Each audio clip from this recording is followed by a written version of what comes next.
તત્ર નાર્યસ્તુ પૂજ્યંતે રમ્યંતે તત્ર દેવતા. આ પ્રખ્યાત શ્લોકનો અર્થ કહીને ભારતીય સંસ્કૃતિ વિશે આપની સમજ કે આપના સન્માન વિશે પ્રશ્નાર્થ ઉઠાવવાનો અમારો કોઈ જ મૂળ નથી, કારણ કે આપણી ભારતીય સંસ્કૃતિમાં જ બીજા પ્રત્યે આદરની ભાવના રોપવામાં આવી છે. સન્માન, આદર અને ન્યાય આ જ છે આજનો મુદ્દો. હાલ નારી સન્માનના નામે જે બનાવો બની રહ્યા છે તે ખરેખર શર્મસાર અને નિંદનીય છે. જી હા, આપણે વાત કરવી છે દીકરીના આબરૂના નામે હાલ શેકવામાં આવી રહેલા રાજકીય રોટલા વિશે.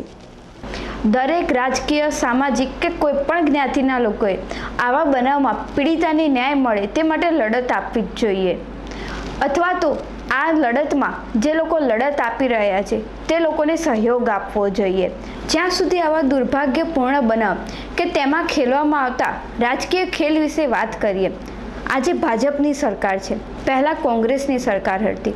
સરકાર ગમે તે હોય તો શું આપણો ગુજરાત કે ભારતમાં પહેલાં આવા કોઈ બનાવો બન્યા જ નથી?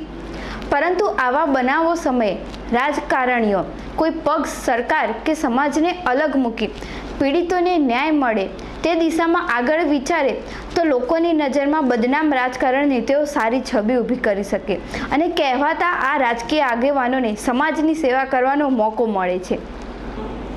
ગુજરાતમાં આવા અનેક બનાવો ભૂતકાળમાં પણ બનેલા છે.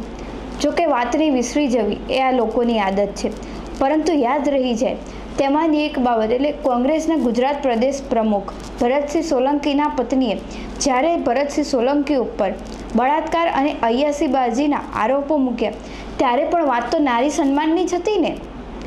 ત્યારે આ કોંગ્રેસના નેતાઓ કેમ કંઈ ન બોલ્યા? કારણ કે તેમને ખબર હતી કે આ તેમના પાર્ટીની વાત છે. આ સમયે તેઓ ન્યાયની માંગ કરશે તો નુકસાન તેમની પાર્ટીને જ થશે.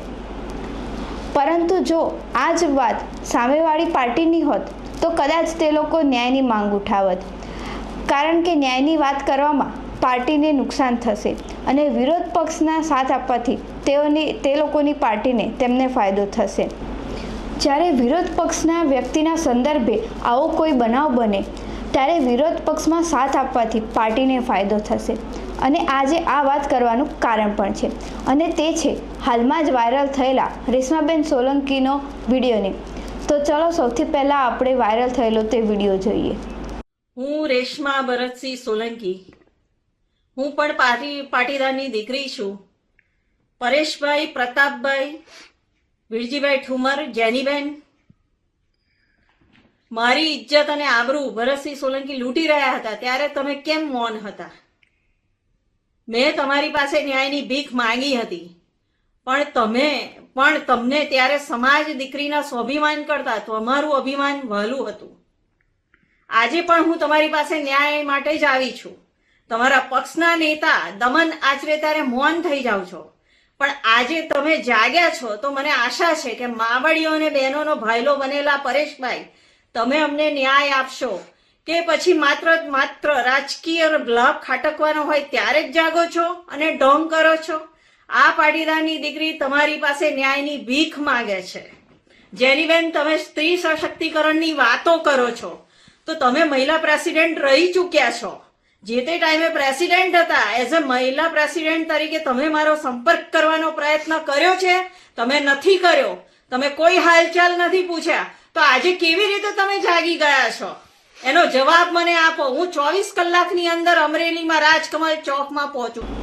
વાયરલ વિડીયોમાં રેશમાબેને પોતાને ન્યાય અપાવવા પ્રતાપ દુધાત, વિરજીભાઈ ઠુમર, ગેનીબેન તથા અનેક કોંગ્રેસ નેતાઓને અમરેલીના રાજકમલ ચોક ખાતે રૂબરૂ મળવા માટે બોલાવ્યા છે.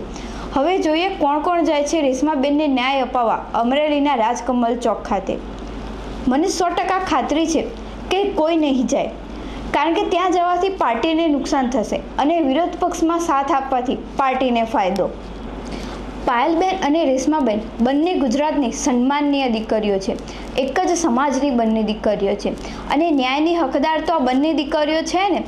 પણ રેશમાબેનની સાથે આવવાની ભૂલ એક રાજકીય વ્યક્તિ તો ક્યારેય નહીં કરે, કારણ કે તેનાથી તેમની પાર્ટીને નુકસાન થશે અને જ્યાં તેમની પાર્ટીનો ફાયદો થતો હોય ત્યાં જ લડત આપવી તે તો દરેક પાર્ટીની નીતિ રહી છે પહેલાંથી જ. ચાલો તેથી આગળ વાત કરીએ તો એકવાર માની લઈએ કે રેશમાબેનના કેસમાં કોંગ્રેસ આગેવાનની ભૂલ હતી અને પાયલબેનના કેસમાં બીજેપી આગેવાનની ભૂલ હોઈ શકે છે, પણ આમાં આમ આદમી પાર્ટી તો ક્યાંય નહોતી ને. આમ આદમી પાર્ટીની તો આમાં કોઈ ભૂલ જ નથી. અને આમ આદમી પાર્ટીના આગેવાન ગોપાલભાઈ ગોપાલભાઈએ પાયલબેનને તો સ્વયંભૂ લડત આપી જ છે, પણ રેશમાબેન માટે પણ તેમણે મેદાને સ્વયંભૂ આવીને અને રાજકમલ ચોક ખાતે આજે જાહેરમાં રેશમાબેનને ન્યાય અપાવવા માટે તેમને સપોર્ટ કરવો જોઈએ અને તે આવું કરશે પણ તેવી ગુજરાતભરની પ્રજાને આશા છે. રહી વાત રાજકીય રોટલા શેકવાની, તો કોંગ્રેસના વરિષ્ઠ નેતા પ્રતાપભાઈ દુધાતાનો એક વિડીયો સામે આવ્યો છે, જેમાં તે કોઈ રાજકીય આગેવાનની માતા વિશે બોલી રહ્યા છે. શું આ નારી સન્માન અને ન્યાયની વાત નથી? આ ક્યાં સુધી વ્યાજબી છે? આ વિડીયો પણ તમામે જોવો જોઈએ. બેન પાયલ માટે આજ સવારથી નાનું મગજ ભારતીય જનતા પાર્ટીના ડિબેટમાં બેસવા વાળાને મેં ગઈકાલે એબીપી ન્યૂઝમાં પરેશભાઈ કીધું કે 8 દિવસથી ભાઈ તારું નાનું મગજ કાઢી લીધું, ગોખાવેલી વાત તું નકરી બોલ્યા કરશો, સંવેદનશીલતા. મેં તારી માં સંવેદનશીલતા છે ક્યાં? હું ગોતું છું. તે લોકોને સહયોગ આપવો જોઈએ જેથી આવા અણછાજતા બનાવો વારંવાર ન બને. પણ દુર્ભાગ્યપૂર્ણ વાત એ છે કે આવા બનાવમાં હાલ ન્યાય મળવાના નામે જે ટ્રેન્ડ ચાલી રહ્યો છે તે આવા બનાવ કરતાં પણ વધુ નિંદનીય છે. કહેવાતા લેભાગુ રાજકીય કે સામાજિક લોકો આવા અણછાજતા બનાવની આગમાં પણ રાજકીય રોટલા શેકવાનું ચૂકતા નથી. પછી ભલે ને કોઈ વ્યક્તિ કે જેને આ બનાવ સાથે કોઈ લેવા દેવા જ ના હોય, પણ તે રાજકીય આગેવાન હોય તો તેને અને કે તેના પરિવારને આ બનાવમાં યેન કેન પ્રકારે તેમને બદનામ કરવાની કોઈ જ તક ગુમાવતા નથી. દરેક કહેવાતા સમાજ સેવકો એટલે કે કોઈ પણ નાગરિક, રાજકીય કે સામાજિક વ્યક્તિ, આપ સૌ રાજકીય રીતે તો સક્ષમ છો જ, પણ આપ સૌ રાજકારણમાં આપની મરજી થયા છે, તેમાં આપના પરિવારનો કોઈ રોલ નથી. કોઈ પણ પક્ષના લોકો એકબીજા સામે આક્ષેપો કે પ્રતિ આક્ષેપો કરી શકે છે, પણ જ્યારે કોઈ રાજકીય કે સામાજિક વ્યક્તિ સામેવાળા પરિવારના સભ્ય અને તેમાં પણ ખાસ કરીને માતા, બહેન, દીકરી કે પત્નીના વિશે ખરાબ બોલીને રાજનીતિ કરવા જાય છે, ત્યારે તેમને ચોક્કસ ધ્યાનમાં રાખવી જોઈએ કે તેઓ આવું કરીને તેમની પોતાની જ છબી વધુ ખરાબ કરે છે.